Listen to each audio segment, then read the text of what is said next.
Okay guys, so now we are going to cover this topic, delete records using PDO. कि PDO के through अब आप अपने database की टेबल के रिकॉर्ड को किस तरीके से डिलीट कर सकते हो.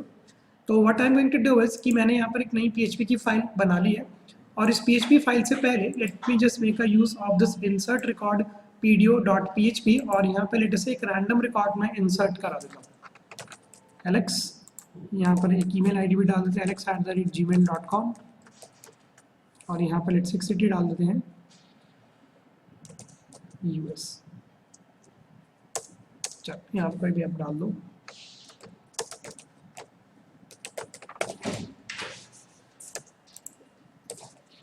तो जैसे आप सबमिट पे क्लिक करोगे लिखा आ जाएगा स्टूडेंट रजिस्टर्ड सक्सेसफुली. तो जैसे आपका ये रिकॉर्ड इंसर्ट हो जाता है, अब इसको एक बार देख लेते हैं रिट्रीव करा के भी. तो this is the record which I am going to delete. तो अब करना क्या है कि इस रिकॉर्ड को चलो करा देते हैं एक बार डिलीट. तो यहाँ पर एक नई PHP की फाइल मैंने बना ली है डिलीट रिकॉर्ड्स pdo.php के नाम से. कनेक्शन स्ट्रिंग आपकी तैयार है ऑलरेडी. अब आपको उस ट्राई कैच के अंदर ये अपना कोड लिखना पड़ेगा. तो उससे पहले बस आप एक बार ये जरूर लिख देना include dbconfig.php make a use of your try,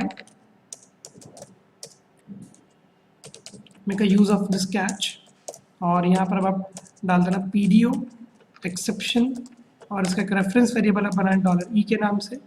make a use of an echo $e get message.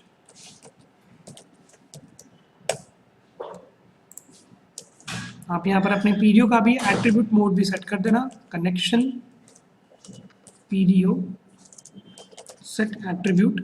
पहला एट्रीब्यूट जो हम सेट करेंगे वो हम करेंगे PDO एट्रीब्यूट एरर मोड.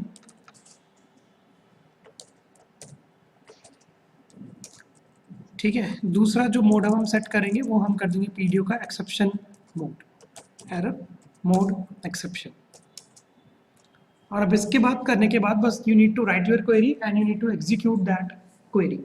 तो क्वेरी यहाँ पर डिलीशन की बहुत आसान होती है. मैंने यहाँ पर अपनी क्वेरी लिख दी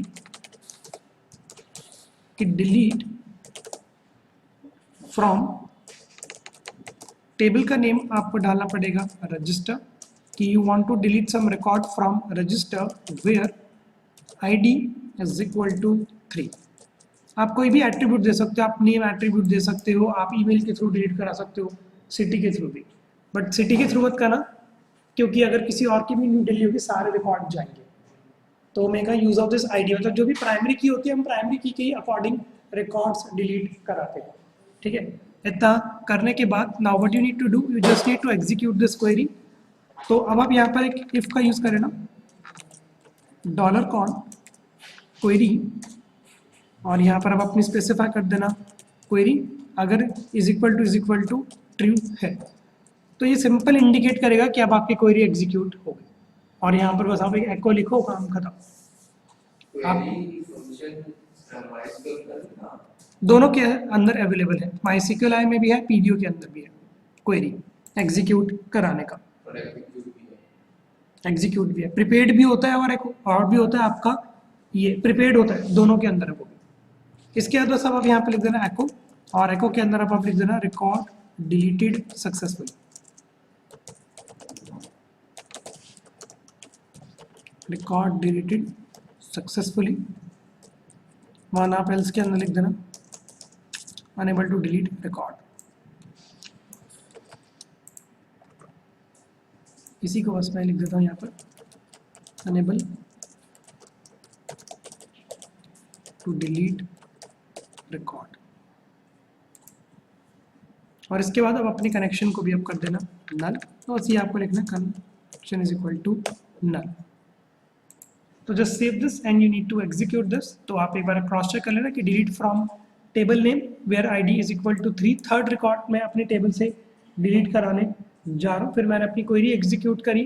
क्वेरी अगर सक्सेसफुल एग्जीक्यूट होती है तो डिलीटेड सक्सेसफुली बना अनेबल टू रिकॉर्ड. इसके बाद क्या करते हैं कि इसको एक बार कर लेते हैं save and let me just cross check this. तो ये हमारा है आपका डिलीट records.php. इधर लिखा आ जाएगा रिकॉर्ड डिलीटेड सक्सेसफुली. तो पहले ये रिकॉर्ड आ रहा था एलेक्स के नाम से. जैसे अब आप इसको करोगे रिफ्रेश ये रिकॉर्ड आपका डिलीट हो जाएगा।